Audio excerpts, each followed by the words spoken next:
Assalamualaikum warahmatullahi wabarakatuh.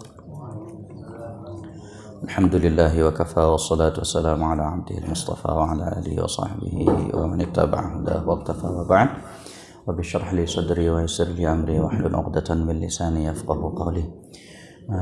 Jamaah salat subuh yang dimuliakan Allah Subhanahu wa taala, insyaallah kita akan memulai mengkaji salah satu risalah dari Ibnu Rajab Al-Hambali. Beliau adalah ulama besar. Beliau dijuluki dengan Al-Hafidh. Al-Hafidh, dia hafal 300.000 hadis minimal beserta sanadnya.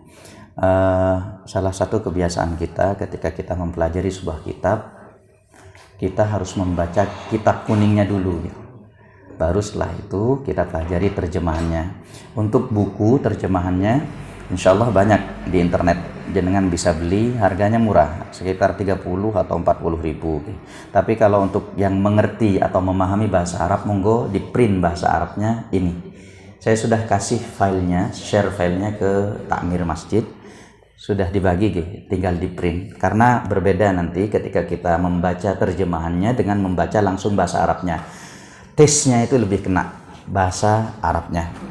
Baik, kita mulai saja. Saya akan baca bahasa Arabnya, kemudian nanti akan diterjemahkan oleh Ustadz kita selanjutnya, insyaallah. Allahumma inna nas'aluka ilman nafi'a wa qalban khashi'a wa amalan mutaqabbalah. Qala al-muallif rahimahullahu ta'ala, bismillahirrahmanirrahim. خرج البخاري رحمه الله في صحيحه من حديث أبي هريرة رضي الله عنه عن النبي صلى الله عليه وسلم قال: لن ينجي أحدا منكم عمله. قالوا: ولا أنت يا رسول الله؟ قال: ولا أنا إلا أن يتغمدني الله برحمته. سددوا وقاربوا واغدوا وروحوا وشيء من الدلجة والقصد القصد تبلغوا. وخرجه أيضا في مواضع أخر في كتابه ولفظه: إن هذا الدين يسر ولن يشاد الدين أحد إلا غلبه. فسددوا وقاربوا وأبشروا واستعينوا بالغدوة والروحة وشيء من الدلجة. وخرج أيضا من حديث عائشة رضي الله عنها عن النبي صلى الله عليه وسلم أنه قال: سددوا وقاربوا وأبشروا فإنه لا يدخل أحدا الجنة عمله. قالوا: ولا أنت يا رسول الله؟ قال: ولا أنا إلا أن يتغمدني الله بمغفرة ورحمة.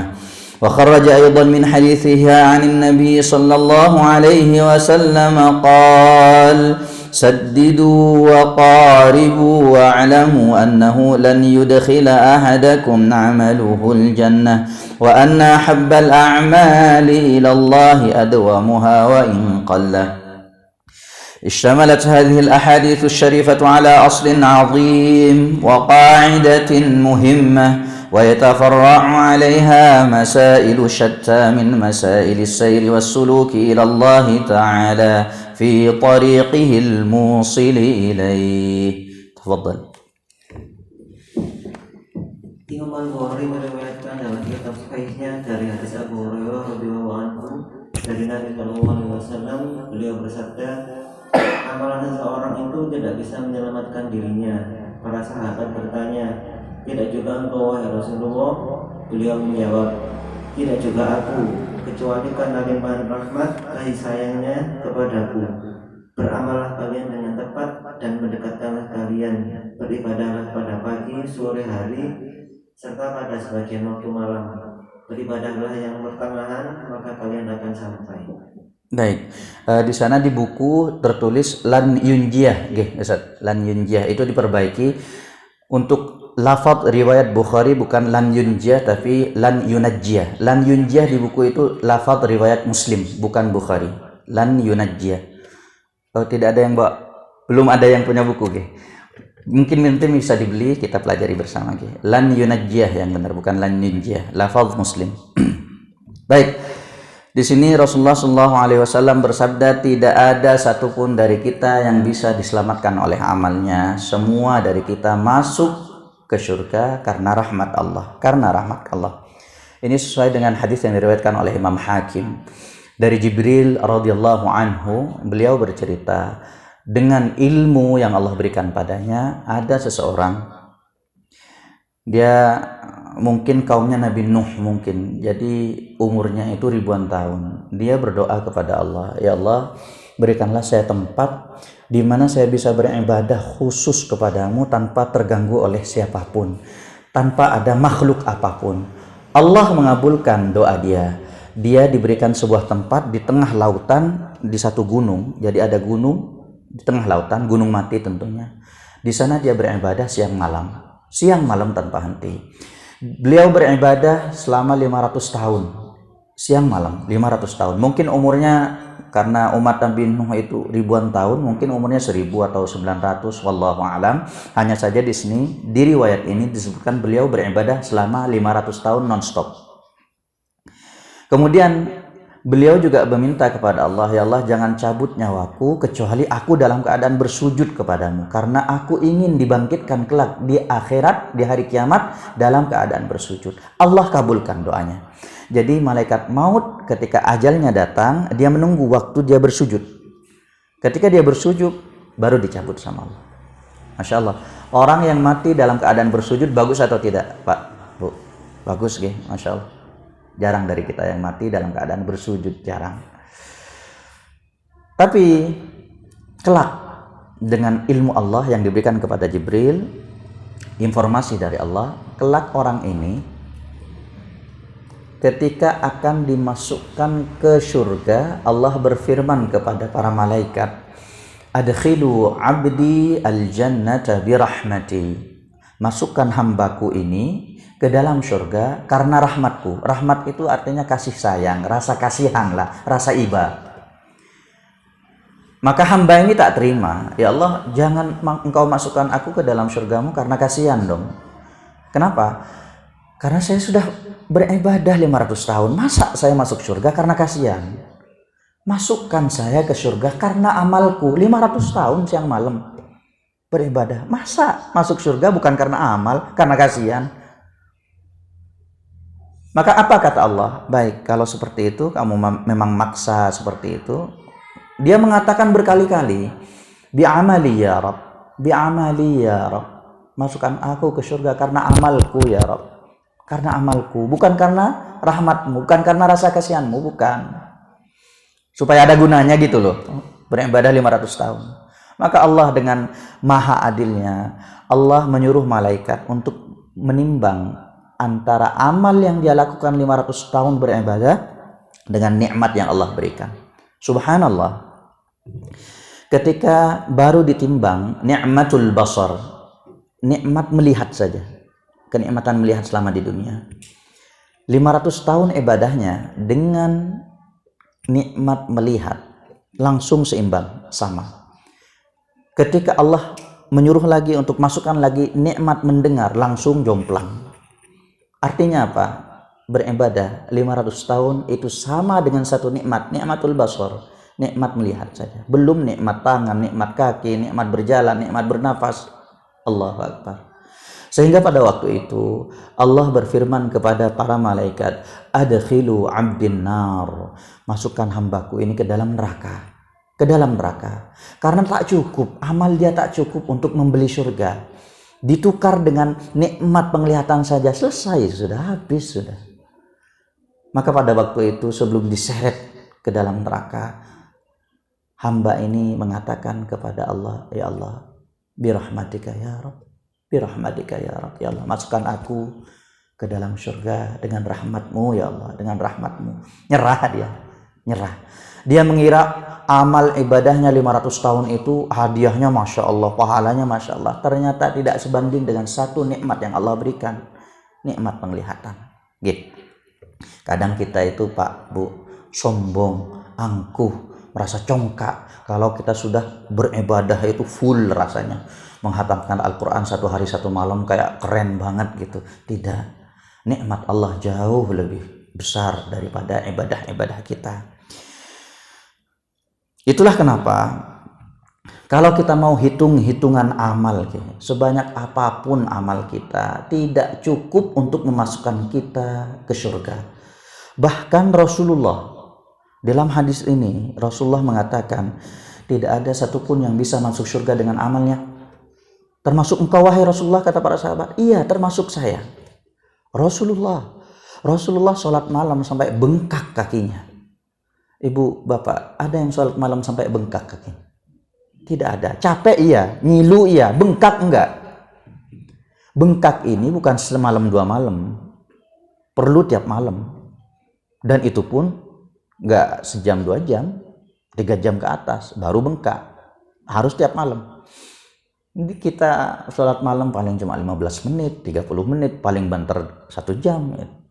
Tidak seperti Rasulullah, tidak seperti Rasulullah. Itulah kenapa Jibril itu mengatakan kepada Nabi Muhammad, "Ya Muhammad, innamal asya'u birahmatillah." Wahai Muhammad, sesungguhnya segala sesuatu itu karena rahmat Allah. Kalau bukan karena rahmat Allah, gak jadi. Kemudian di hadis ini Rasulullah bersabda, saddidu artinya beramallah dengan tepat. Apa maksud dengan tepat? Amal ibadah dengan tepat. Maksudnya adalah bainal ifrat wa tafrid. Pertengahan antara ifrat dan tafrid. Ifrat artinya berlebihan, tafrid artinya kurang. Ifrat artinya terlalu lebay gitu ya. Tafrid artinya terlalu meremehkan. Jadi kita di tengah. Kuntum ummatan wasata. Kalian adalah umatku yang di tengah. Tengah-tengah, sedang-sedang saja, seperti itu. Nah, kita jelaskan apa itu ifrat, apa itu tafrid, supaya tidak salah paham ya. Ifrat artinya berlebihan. Rasulullah sampai mengancam orang-orang yang berlebihan dalam ibadahnya. Allah berfirman dalam Al-Quran, "Ya ahlal kitab, la taghlu fi dinikum." Wahai ahlul kitab, jangan kalian berlebihan dalam agama kalian. Jangan kalian berlebihan. Bahkan Rasulullah mengatakan, halakal mutanatti'un, binasalah orang-orang yang berlebihan dalam agamanya. Halakal mutanatti'un, Rasulullah ulang itu sampai 3 kali. Halakal mutanatti'un, halakal mutanatti'un, halakal mutanatti'un. Celakalah orang-orang yang berlebihan dalam agamanya. Nah, masalahnya sekarang, apa contohnya berlebihan dalam agama?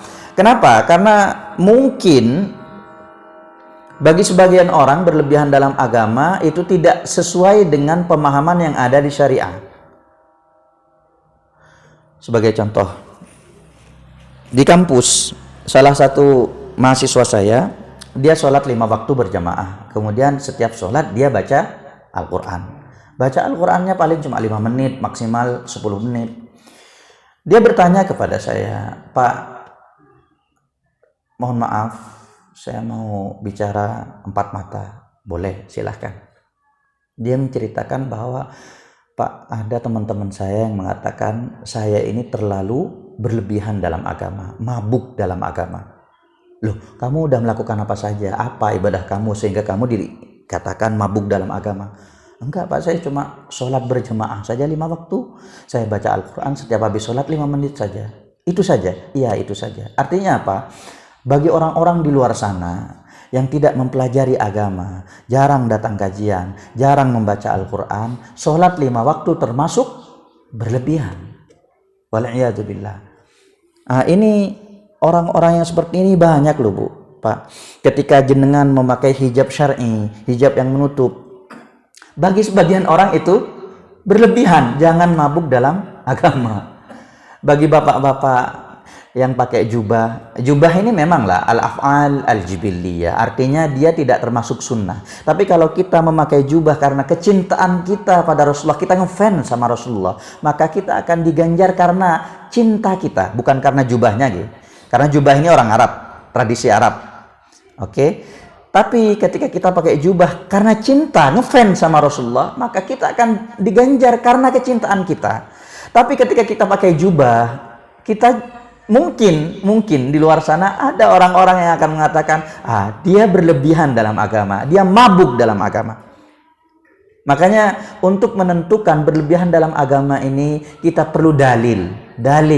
Agama berdasarkan dalil. Tidak boleh ngarang. Tidak boleh pakai perasaan, tidak boleh pakai otak. Agama ya dalil. Oke.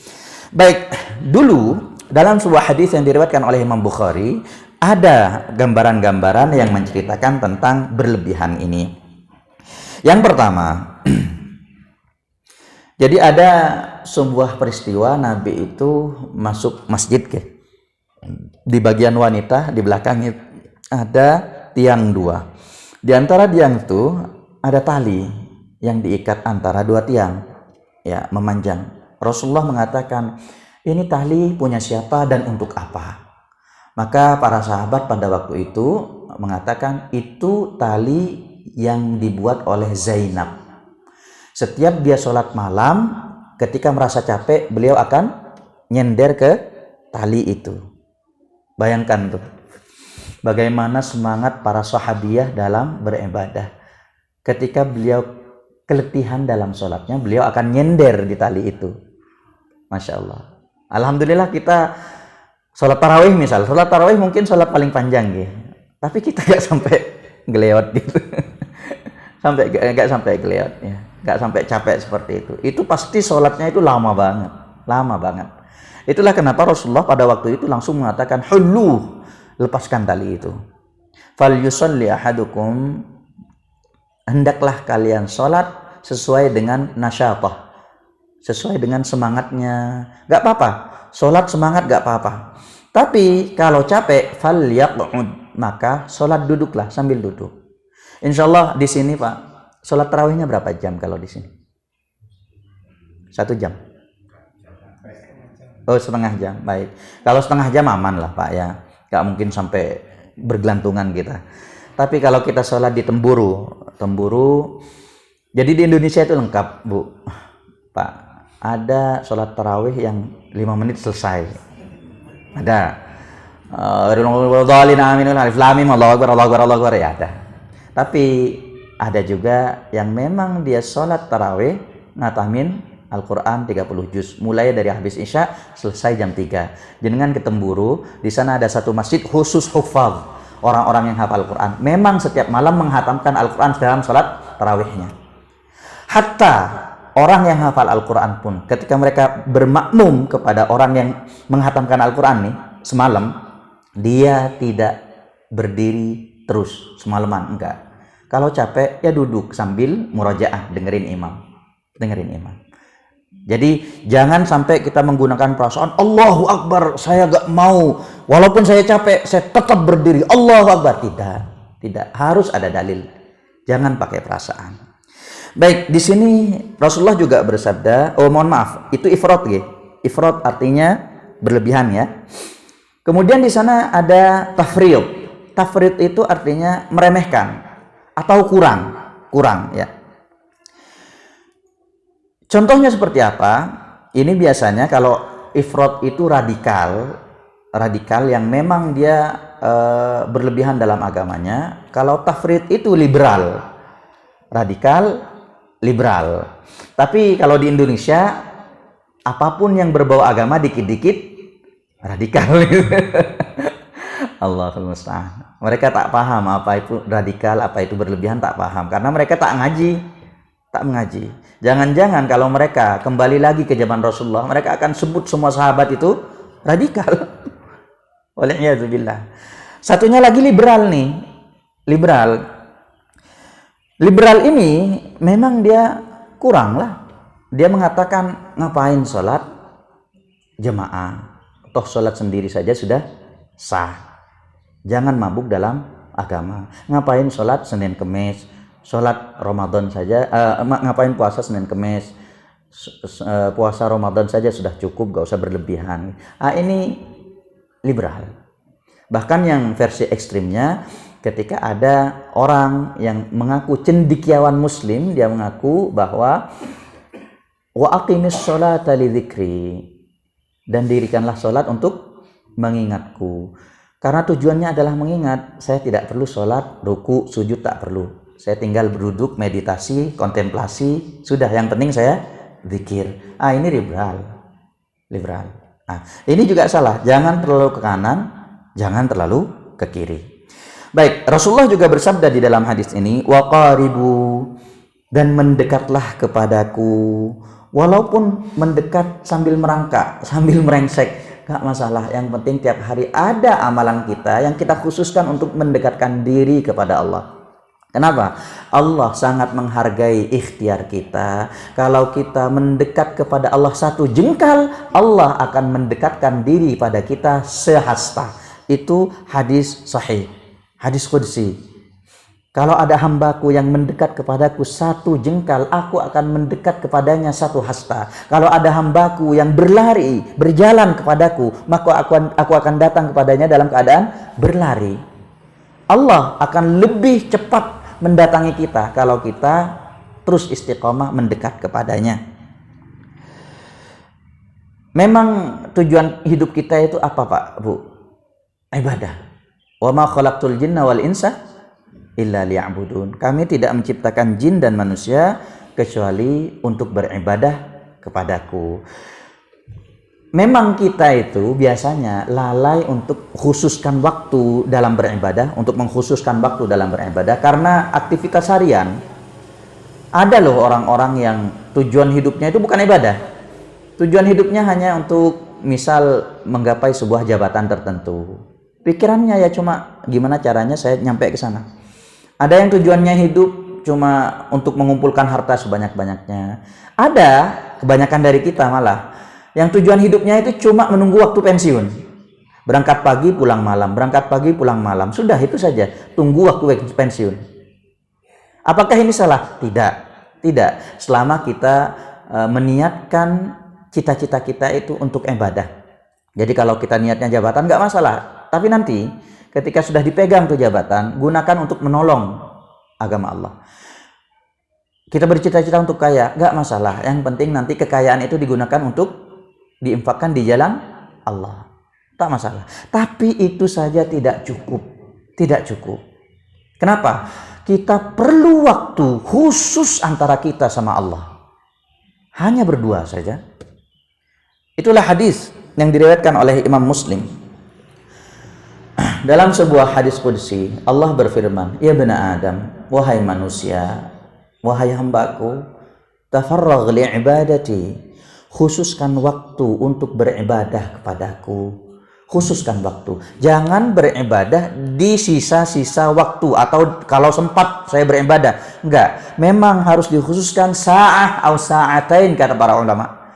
Sejam atau 2 jam. Khususkan waktu. Amla qalbaka ghinan wa asudda faqra. Jika engkau mengkhususkan waktu untuk beribadah kepadaku, maka aku pasti akan mengisi hatimu dengan kekayaan. Dan aku akan menjauhkanmu dari kefakiran. Itu janji Allah. Dan ini terbukti, Pak, Bu. Dulu kita itu biasanya seperti ini. Ketika kita masih pas-pasan, gaji masih 5 juta, 10 juta per bulan, kita itu masih enak gitu ya beribadah. Masih santai, bangun tengah malam oke. Tapi giliran kita sudah disibukkan dengan dunia, tak sempat mengkhususkan 1 jam untuk beribadah, maka kita itu akan dipenuhi dengan kesibukan-kesibukan dunia. Rasanya 24 jam itu gak cukup. Ini janji Allah. Allah berjanji, wa illam taf'al, kalau kamu tidak mengkhususkan waktu untuk beribadah kepadaku, aku akan menjadikan hatimu itu miskin. Miskin, merasa kurang terus, walam asudda faqrak, dan aku tidak akan menutupi kefakiran. Terbukti pengalaman kita dulu ketika gaji pas-pasan, kita masih sempat melakukan ibadah-ibadah, tapi makin banyak uang kita, makin tinggi jabatan kita, tak sempat kita beribadah. Paling cuma sholat saja, sisanya gak ada. Bangun malam jarang. Makanya kita harus mengkhususkan waktu nih. Karena memang orang-orang yang mengkhususkan waktu, Bapak Ibu, di tengah malam, di sepertiga malam, di 2/3 malam, di akhir malam, Masya Allah, itu hati mereka akan lebih kaya. Walaupun mereka pas-pasan mungkin gaji cuma UMR 5 juta, 10 juta, tapi tenang hidup. Makin kaya kita 100 M per bulan, makin pusing. Gimana caranya saya melipat gandakan uang ini besok. Tidur itu sambil mikir, ngutang kemana lagi ke bank supaya bisa ekskalasi bisnis. Makin pusing hidup, makin pusing. Itu artinya kita jauh dari Allah. Khususkan waktu beribadah untuk Allah, maka Allah akan mengkayakan kita, mengkayakan hati kita. Dan hadis ini di akhirnya ditutup dengan kita diperintahkan untuk menggunakan 3 waktu. 3 waktu maksimalkan. Al-ghadwa pagi hari, ar-rauhah sore hari, wa syai'un minad dulja, dan sedikit waktu di malam hari. Karena memang khususnya di malam hari, karena memang di siang hari kita kadang terlalu sibuk dalam beraktivitas.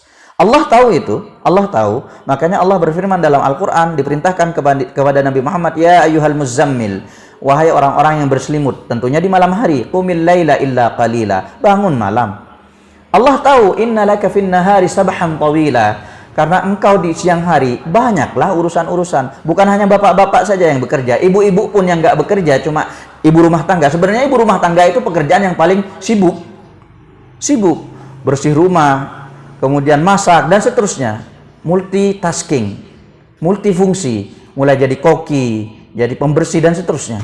Itu paling sibuk sebenarnya. Makanya kita khususkan waktu, paling tidak sebelum subuh, 1 jam sebelum subuh, bangun. Curhat pada Allah, curhat. Karena orang yang tidak terbiasa curhat, biasanya ketika dia berdoa, ya Allah, Rabbana atina fid dunya hasanah wa fil akhirati hasanah wa qina adzabannar, Allahumma rzuqni rizqan halalan thayyiban mubarakan nafi'ah. Semua doa dia keluarkan 5 menit selesai, bingung mau bicara apa.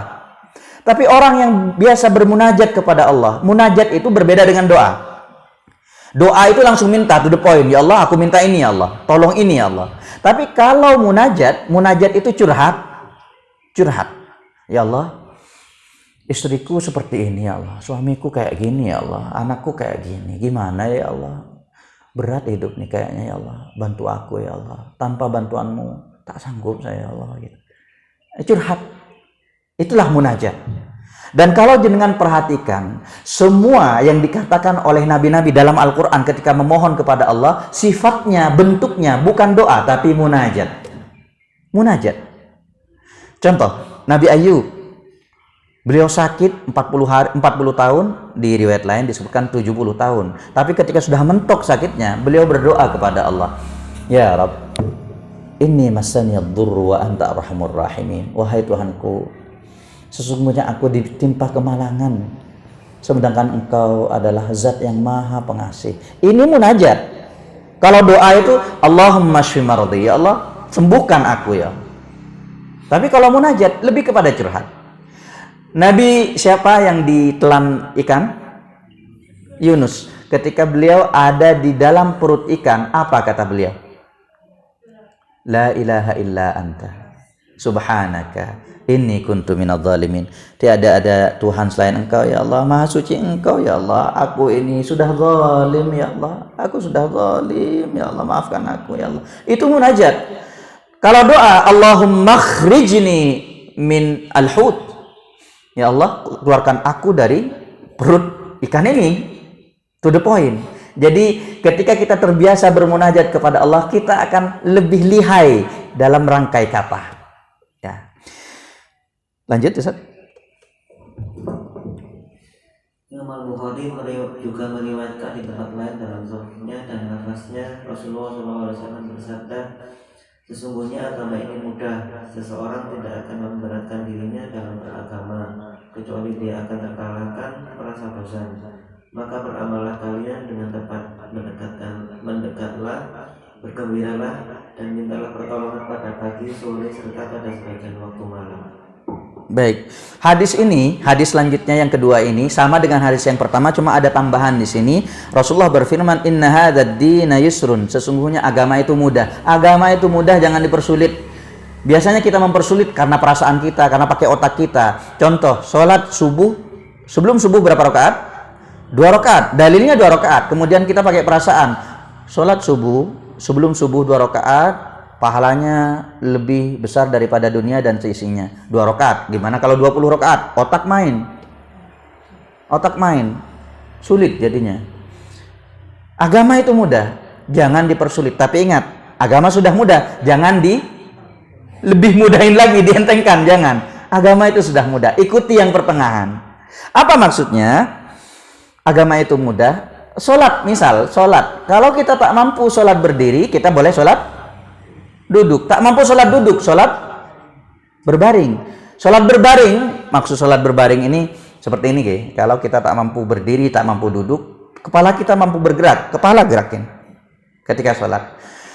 Kalau kita stroke, naudzubillah, stroke, tangan semuanya agak bisa bergerak, cuma mata yang bisa buka. Sholatnya seperti apa? Pakai isyarat mata. Jadi ketika kita sujud, kita kerjipkan mata seperti ini, kita bayangkan sebuah tanda bahwa kita ruku. Kita i'tidal, sami Allahu liman hamidah, Allahu akbar, sami Allahu liman hamidah, Allahu akbar. Tapi kalau misal kita koma, naudzubillah, tabrakan, mata tak mampu untuk buka, tidak mampu untuk membuka mata, tapi sadar masih nih, kita sholatnya seperti apa? Dengan hati. Kita bayangkan dalam hati, alam bawah sadar kita masih sadar tuh 100%, masih sempurna. Dalam hati kita ruku, kita sujud, Masya Allah. Karena memang Islam itu mudah. Puasa misal, puasa kalau tak mampu puasa sekarang di bulan Ramadan, kita boleh menggantinya di hari yang lain. Kalau tak mampu, misal sudah punya penyakit menahun, kalau saya puasa meskipun di luar Ramadan, Ustaz saya gak mampu, berat sekali penyakit saya itu, misal penyakit apa? Penyakit kanker misal, lambung akut misal, maka dalam hal ini dia cukup untuk membayar fidyah, memberi makan satu orang miskin. Fidyah. Khususnya ibu-ibu ini, kadang ada ibu-ibu yang bertanya, Ustadz, saya punya anak 10 Ustadz. Jadi tahun pertama saya mengandung, tahun kedua saya menyusui, hamil lagi Ustadz. Menyusui lagi, hamil lagi, menyusui lagi, hamil lagi, menyusui lagi. Paling tidak berapa tahun tuh? Kalau 10 anak 10 tahun. Itu minimal. Kalau nyusuinnya sebentar, 1 tahun. Nah, bayangkan seorang ibu, artinya kalau dia menikah umur 30 misal, kemudian ditambah 20 tahun dia gak pernah puasa, di umur ke-50-nya dia harus mengganti 20 bulan. Berat atau tidak, Bu? Lengkap nih kolesterol, asam urat. Berat atau tidak? Berat. Maka dalam hal ini ulama berbeda pendapat. Ada yang mengatakan jika memang terlalu banyak bulannya sampai 20 bulan, dia punya 10 anak karena memang rajin sekali, aktif sekali ya bapak-bapaknya. Maka dalam hal ini ada ulama-ulama seperti mazhab Daud Al-Zahiri, Ibnu Hazm dan seterusnya mengatakan orang seperti ini cukup bayar fidyah saja. Tapi kalau cuma anaknya 2, 3, berarti cuma mengganti 2 bulan, 3 bulan, maka dalam hal ini tetap fidyah sama puasa, qadha. Tapi kalau sampai 20 bulan kayaknya berat banget, Bu. Berat banget. Nah, bapak-bapak gak mungkin paham tentang ini karena cuma memproduksi, bukan yang ikut mengganti puasa. Sulitnya bukan main. Sulitnya bukan main. Walam yushaddad dina ahadun illa ghalabah, dan tidak ada yang mempersulit agama, ibadah, kecuali dia pasti akan terkalahkan, akan bosan, akan berhenti di tengah jalan. Ada sebuah hadis yang diriwayatkan oleh Imam Bukhari juga. Jadi Rasulullah itu masuk ke kamar Aisyah radhiyallahu anha. Di dalam kamarnya ada seorang perempuan. Siapa ini? Kata Rasulullah, ini fulanah. Di dalam hadis ini tidak disebutkan namanya. Namanya tidak disebutkan, fulanah saja. Kemudian Aisyah ini memuji fulanah. Kata Aisyah, oh ini bagus orangnya. Dia setiap malam tidak pernah tidur, belas tidak pernah tidur. Belas tidak pernah tidur. Seharusnya kan harapannya ingin dipuji sama Rasulullah nih. Oh hebat, tidak. Malah Rasulullah mengatakan, jangan lakukan itu. Hendaklah kalian beribadah sesuai dengan kemampuan badan kalian. Artinya jangan dipaksakan, karena badan kita juga butuh istirahat. Jangan berlebihan. Hanya saja dalam artian seperti ini, ketika kita tidak boleh memaksakan terlalu memaksakan di atas kemampuan kita, badan kita punya hak, kita juga dituntut untuk melakukan ibadah-ibadah yang memang awalnya itu perlu paksaan, tapi masih dalam koridor kewajaran. Contoh, sholat tahajud. Awalnya perlu dipaksa atau tidak? Perlu. Kalau kita tidak memaksakan diri dalam sholat tahajud, gak mungkin sholat tahajud sampai meninggal, mustahil. Paksakan sampai jadi kebiasaan. Kalau sudah jadi kebiasaan, satu malam saja gak sholat tahajud, ada yang kurang tuh hari, gak lengkap tuh. Sholat duha dipaksakan atau tidak? Perlu paksaan juga. Kalau gak dipaksa, gak sholat kita, gak sempet, mepet waktunya, sudah waktunya masuk kerja dan seterusnya. Paksakan. Nanti kalau sudah terbiasa, maka insya Allah satu hari saja gak sholat duha, kita tidak memulai hari-hari kita dengan sholat duha, ada yang kurang, kosong, hampa tuh hari itu. Sedekah ibu-ibu, menolong orang yang jualan misal yang sudah sepuh, tambahin 2.000, berapa ini bu? 10.000, oke, bayarnya 12.000. Perlu dipaksakan atau tidak? Perlu dipaksakan. Nanti kalau sudah terbiasa, insya Allah ini yang paling mudah. Kenapa? Ketika jenengan menambah 2.000 dari harga yang sebenarnya, ini khusus untuk pedagang-pedagang kecil, pedagang-pedagang sepuh di pinggir jalan. Kalau pedagang-pedagangnya masih muda, kaya apalagi, silahkan tawar semaksimal mungkin. Jenengan belanja di mall, tawar, harganya berapa? 100.000, 1.000 boleh, monggo silahkan. Tapi kalau sudah sepuh, jualan pela, jualan kangkung, mereka ya jual itu untuk bertahan hidup. Berapa ini bu? 1.500 boleh? Jangan. Kalau bisa tambah, paksakan dulu 10.000 misal, tambahkan 2.000, paksakan. 2.000 buat apa Ustaz? Iya, bagi jenengan itu gak berguna, tapi bagi orang-orang ini 2.000 buat beli tahu cukup. Tahu itu bu, 2.000 cukup untuk makan sekeluarga dia satu hari. Berharga. Bagi kita 2.000 cuma ongkos kencing, BAK ya, 2.000 kan bayarnya. Tukang parkir, ongkos parkir 2.000. Tapi bagi mereka, itu makan mereka satu hari, satu keluarga. Jadi paksakan dulu sampai terbiasa. Insya Allah. Lanjut Ustaz. Imam Al-Bukhari juga meriwayatkan dalam hadis dari Aisyah radhiyallahu anha dari Nabi sallallahu alaihi wasallam bahwa beliau bersabda, "Beramallah kalian dengan tepat, mendekatlah dan bergembiralah. Sesungguhnya amal perbuatan seseorang itu tidak bisa memasukkannya ke surga." Para sahabat bertanya, "Tidak juga engkau ya Rasulullah?" Beliau menjawab, "Tidak juga aku, kecuali tanda limpahan ampunan dan kasih sayangnya kepadaku." Baik, di sini hadis ini sama dengan hadis di atasnya, hanya saja ada tambahan maghfirah, ampunan gitu. Ampunan. Sama isinya dengan hadis di atasnya, ditambah maghfirah, ampunan.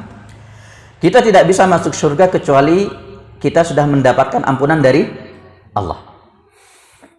Sebanyak apapun amal kita tetap butuh ampunan dari Allah. Di dalam surat As-Saff ayat 11 sampai 12, Allah berfirman, "Tu'minuna billah wa rasulihi wa tujahiduna fi sabilillahi bi amwalikum wa anfusikum, dzalikum khairul lakum in kuntum ta'lamun."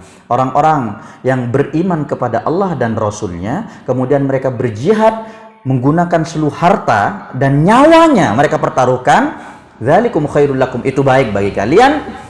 Tapi apakah orang-orang yang mati dalam berjihad itu langsung masuk surga? Mereka pantas untuk masuk surga? Tidak.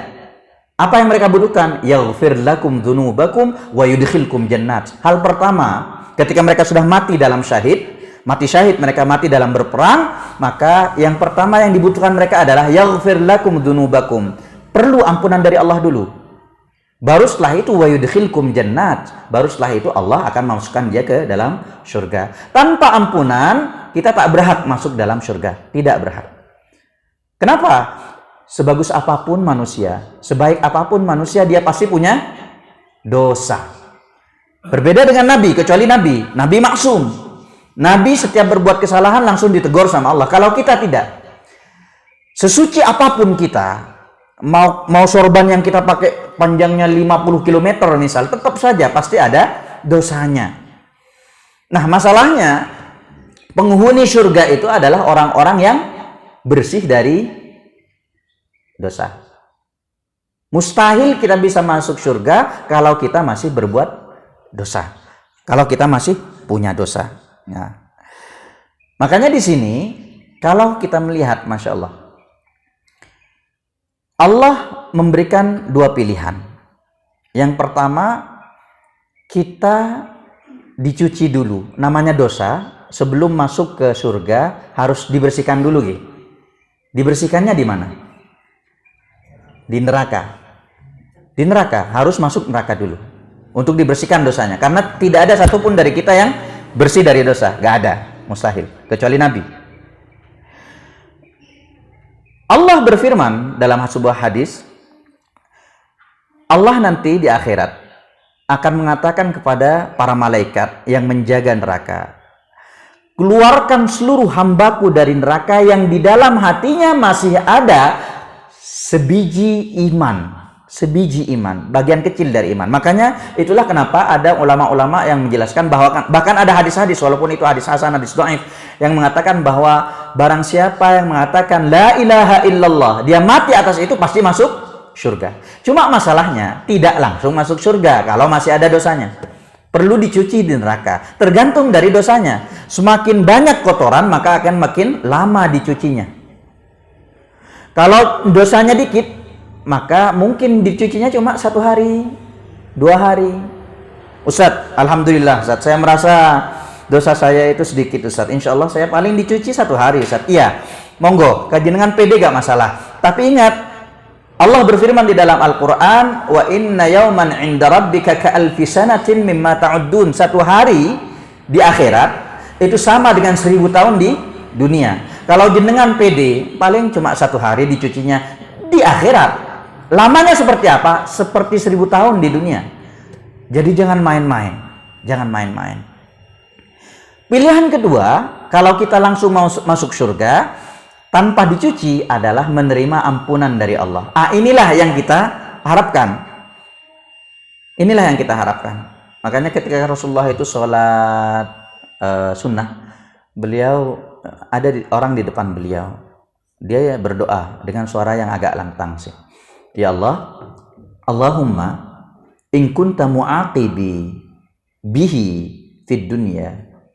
Ya Allah, jika engkau hendak mengiqabku dengan dosa-dosaku di akhirat, fa'ajjilhu li, maka segerakanlah iqab itu di dunia. Jangan siksa aku di akhirat, karena aku mau berjumpa denganmu nanti di akhirat dalam keadaan suci. Jangan engkau siksa aku di akhirat. Cukup siksa di dunia. Maka Rasulullah mengatakan, jangan, engkau tidak akan mampu. La tutiqu, hasbunallah. Jangan, engkau tidak akan mampu dengan iqab di dunia. Kenapa engkau tidak berdoa, Rabbana atina fid dunya hasanah wa fil akhirati hasanah wa qina adzabannar. Minta kebaikan di dunia, minta kebaikan di akhirat, minta diampuni, jangan minta diiqab di dunia. Jangan minta diiqab di dunia. Baik. Kemudian Rasulullah juga bersabda di hadis ini, saya lanjutkan supaya kita selesaikan satu halaman ini untuk pertemuan kali ini. Di hadis selanjutnya itu hadis yang sama, hanya saja tambahannya beramallah, amal yang paling dicintai oleh Allah adalah amal yang continuous walaupun sedikit. Adwamuha wa in qallah. Adwamuha wa in qallah. Apa maksud dari amal yang sedikit ini? Yang penting konsisten. Konsisten itu apa artinya? Terus menerus. Alhamdulillah Ustadz, saya ikut one day one juice. 1 hari 1 juz. Istiqomah sudah Ustadz. Oh, berarti 1 minggunya 7 juz jenengan? Enggak Ustadz, 6 juz. Loh, kok bisa 6 juz? Kan minggu libur Ustadz. Continuous itu, dawam itu artinya terus menerus dilakukan walaupun waktu libur. Itulah continuous, konsisten. Jadi walaupun sedikit tetap waktu libur tetap dilakukan. Walaupun sedikit, adwamuha wa in qallah, walaupun sedikit. Jangan artikan wa in qallah ini sesuai dengan pengertian kita, pemahaman kita. Butuh dalil juga. Maksud dari wa in qallah walaupun sedikit itu seperti apa? Karena seperti ini. Contoh sederhana, salat misal, salat. Ghairil maghdubi alaihim waladdallin. Amin. Alif lam mim. Allahu akbar. Sah atau tidak? Sah. Oke. Baik atau tidak? Baik. Baik. Baca 1 ayat Al-Quran apa buruknya? Cuma punya adab atau tidak? Ada adab, ada akhlak yang perlu dijaga. Makanya sedikit ini tidak sembarangan. Memang dulu orang-orang ini biasanya menggunakan sebuah dalil hadis yang diriwayatkan oleh Imam Bukhari. Jadi Mu'adz bin Jabal, beliau itu sholat habis isya, mengimami makmum tuh ya, waktu sholat isya. Beliau membaca surat Al-Baqarah. Surat Al-Baqarah berapa panjangnya? 2,5 juz. Ketika beliau mengimami sholat isya, banyak sekali makmum-makmum yang pergi itu karena kelamaan. Sampai ada makmum yang lapor pada Rasulullah seperti ini. Setelah itu Mu'adz bin Jabal dipanggil sama Rasulullah. Afattanun anta ya Mu'adz? Apakah engkau akan membuat fitnah wahai Mu'adz? Fitnah apa artinya? Orang-orang ini sholat jamaah sudah berusaha. Jangan engkau bikin mereka lari dari sholat jamaah gara-gara kepanjangan. Kenapa engkau tidak membaca Sabbihisma rabbikal a'la atau wasyamsi waduhaha? Sabbihisma rabbikal a'la atau wasyamsi waduhaha. Itu standar pendeknya. Jadi perlu dalil. Jangan sampai kita langsung mengatakan, oh berarti Mu'adz saja dimarahin gara-gara baca panjang, berarti lebih pendek lebih bagus. Yasin, Allahu Akbar. Perlu dalil. Jangan pakai otak, jangan pakai perasaan. Kemudian saya tutup dengan ini, pertanyaannya. Kalau memang kita masuk surga karena rahmat Allah, ngapain kita beribadah? Ngapain kita capek-capek untuk beramal? Ya cukup saja minta sama Allah, ya Allah berikan saya rahmatmu ya Allah. Minta saja rahmat tiap hari, cukup. Kenapa? Kita perlu beribadah. Karena rahmat Allah itu dekat dengan orang-orang yang muhsinin, orang-orang yang berbuat baik, beribadah, beramal. Inna rahmatallahi qaribun minal muhsinin. Sesungguhnya rahmat Allah dekat dengan orang-orang yang berbuat baik. Wa rahmati wasi'at kulla syai', kata Allah. Dan rahmatku menyelimuti segala sesuatu. Imam Al-Qurtubi di dalam tafsirnya mengatakan, ketika Imam Al-Qurtubi menjelaskan tentang ayat ini, wa rahmati wasi'at kulla syai', iblis itu mengatakan, oh ana minhu, berarti saya juga mendapatkan rahmatmu karena aku termasuk syai', termasuk sesuatu. Maka Allah meneruskan ayatnya, wa rahmati wasi'at kulla syai' fasa'aktubuha lil ladzina yattaqun wa yu'tuna zakah. Maka aku akan berikan rahmatku itu untuk orang-orang yang bertakwa dan memberikan zakat. Maka iblis keluar nih. Datang Yahudi sama Nasrani, nahnu nattaqi wa nuzakki. Kami pun berarti masuk nih, Yahudi sama Nasrani, karena kami juga bertakwa dan memberikan zakat. Maka lanjutan ayat itu, alladzina yu'minuna billahi wa rasulihi, alladzina yattabi'una ar-rasulan nabiyyal ummi. Orang-orang yang beriman kepada Allah, orang-orang yang mengikuti Rasul, mengikuti Nabi, maka Yahudi dan Nasrani pun keluar. Itu saja, mungkin kita baru mempelajari satu halaman. Untuk pertemuan yang akan datang, monggo bisa dibeli bukunya online banyak. Kemudian bagi yang paham bahasa Arab bisa dicetak, di print untuk yang paham bahasa Arab. Mohon maaf Ibu, kalau untuk sholat syuruk, pengertian jenengan sholat syuruk itu dimulainya kapan? Ketika bel berbunyi, itu berbunyi tit tit tit, itu artinya matahari baru terbit. Itu waktu-waktu diharamkannya sholat. Sekitar 10-15 menit baru kita boleh sholat syuruk. Boleh sholat syuruk. Mungkin sambil menunggu 10-15 menit, saya buka sesi tanya jawab. Monggo kalau ada yang mau bertanya. Pertanyaan bebas. Ya, monggo, Ustaz.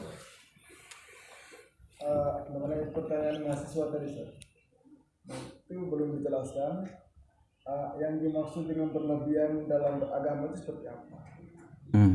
Terus yang kedua, tadi Ustaz mengatakan Allah berfirman dalam sebuah hadis. Itu mungkin dijelaskan hadis qudsi Pak. Ya, hadis qudsi. Allah berfirman di dalam sebuah hadis. Kalau Allah berfirman dalam sebuah hadis berarti hadis qudsi. Tapi hadis qudsi ini ada yang dhaif juga, ada yang palsu juga. Tidak semua hadis itu mentang-mentang disebutkan. Misal ada dai atau ustadz mengatakan ini hadis qudsi, di periwayatnya siapa? Tidak semua hadis qudsi sahih. Ya, ada juga yang dikarang-karang. Kemudian yang kedua tadi, maksud dari berlebihan mahasiswa yang bertanya tadi, tentu saja saya jelaskan. Lagi-lagi untuk berlebihan ini tolak ukurnya adalah dalil. Dalil seperti apa berlebihan itu?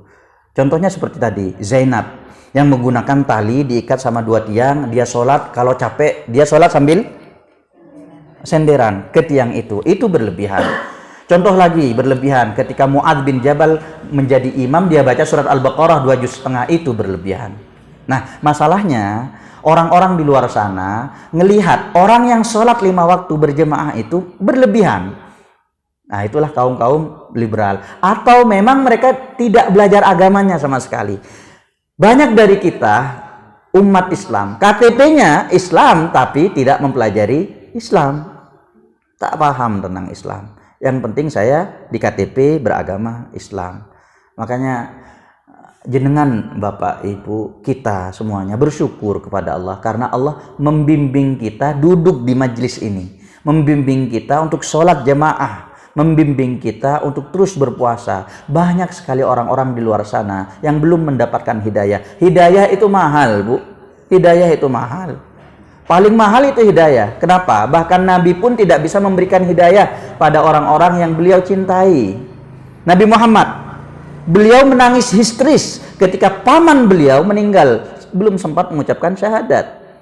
Sampai-sampai ketika Rasulullah menangis itu histeris, Allah berfirman, innaka la tahdi man ahbabta walakinallaha yahdi man yasha. Wahai Muhammad, engkau tidak akan bisa memberikan hidayah pada siapapun yang kau mau, yang kau cintai, enggak. Aku yang ngasih hidayah.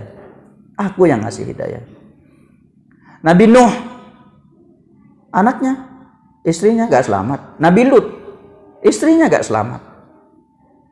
Jadi kalau sekarang ada orang yang membanggakan, saya keturunan fulan, keturunan fulan, keturunan fulan, percuma. Karena Nabi pun tidak bisa menyelamatkan anggota keluarganya yang langsung.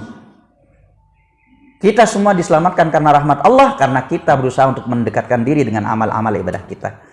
Oke, ada pertanyaan lain? Menjawab ya, Ustaz? Oke, monggo Ibu. Apa mau nanya, sholat syuruk itu boleh nggak dikerjakan di rumah? Baik, sholat syuruk itu sholat sunnah.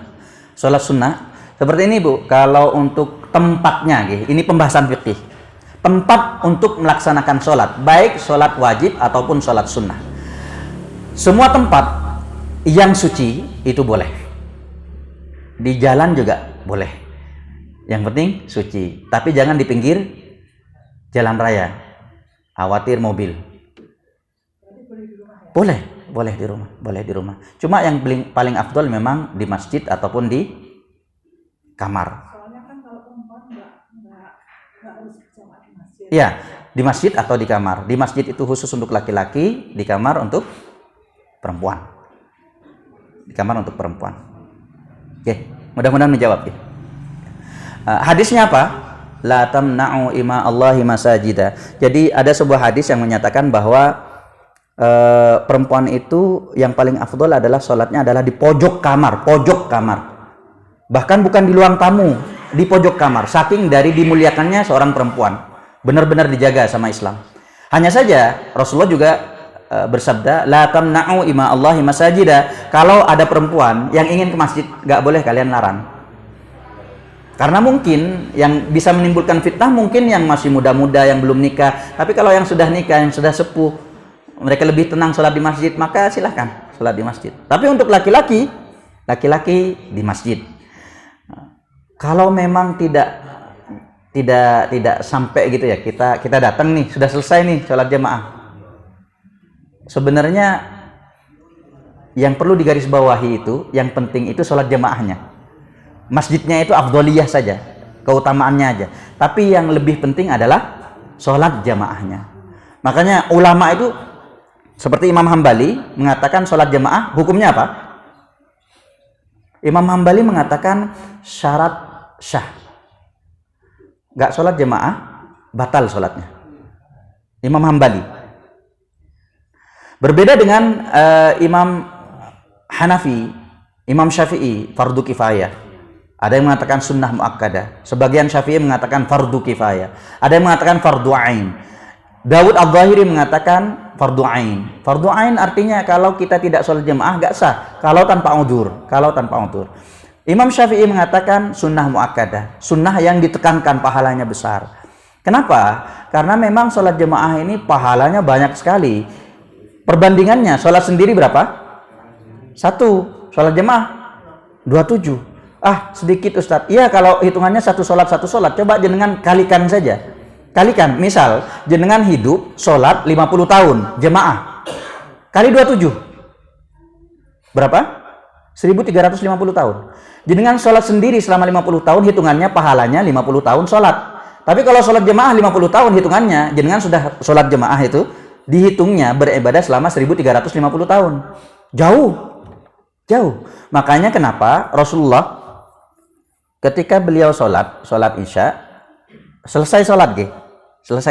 Kemudian ada orang yang masbuk. Masbuknya bukan masih sholat, benar-benar sudah selesai sholatnya. Kemudian beliau sholat sendiri. Ketika beliau sudah mau Allahu Akbar, nih sahabatnya, Allah, tunggu. Kata Rasulullah, tunggu. Man yatasaddaq alaih. Rasulullah mengatakan para sahabat yang sudah selesai sholat sama beliau, man yatasaddaq alaih. Siapa yang mau bersedekah sama orang ini? Jadi kita sudah sholat nih. Rasulullah meminta salah satu dari mereka, jamaahnya, untuk menjadi makmum atau imam bagi orang yang masbuk nih. Saking dari pentingnya sholat jamaah. Emang. Oke, mudah-mudahan menjawab. Ada pertanyaan yang lain? Ya, monggo. Ibu tadi itu ada rentetannya, misalnya kalau kita setelah sholat subuh berzikir, bermajelis sampai sholat subuh, mungkin yang dimaksud ibu itu di rumah. Sholat subuh di rumah, terus sholat suruhnya di rumah, boleh? Oh, sholat di rumah, sholat subuh. Iya. Atau syuruknya aja? Maksudnya sholat subuhnya di rumah juga. Habis itu kan ada waktu suruh. Itu boleh nggak suruhnya dikerjakan di rumah? Ya, boleh. Nah, sholat syuruk ini ya Bu ya, ada dua pendapat sholat syuruk ini. Ada yang mengatakan sholat syuruk ini ya sholat duha, disatukan sholat duha. Itu pendapat yang pertama. Pendapat yang kedua, sholat syuruk beda dengan sholat duha. Kalau sholat syuruk itu setelah matahari terbit. Tapi kalau sholat duha sepenggalah, matahari sudah naik sepenggalah baru sholat duha, waktunya sholat duha. Boleh nggak dilakukan di rumah? Boleh ibu-ibu, boleh. Bahkan sholat subuh pun kalau jenengan mau sholat di kamar, monggo. Cuma kadang kalau kita ingin mendengarkan kajian agak sulit. Sholat di rumah habis itu pergi ke sini agak sulit. Maka dalam hal ini jenengan boleh sholat di sini. Jenengan boleh sholat di masjid. Oke. Menjawab ya Ustaz, oke. Mudah-mudahan cukup menjawab. Oke. Ada pertanyaan lain? Tidak ada. Baik, kita tutup. Mudah-mudahan kita mendapatkan ilmu yang bermanfaat walaupun sedikit. Amin. Subhanakallahumma wa bihamdika asyhadu an la ilaha illa anta astaghfiruka wa atubu ilaik. Assalamualaikum warahmatullahi wabarakatuh.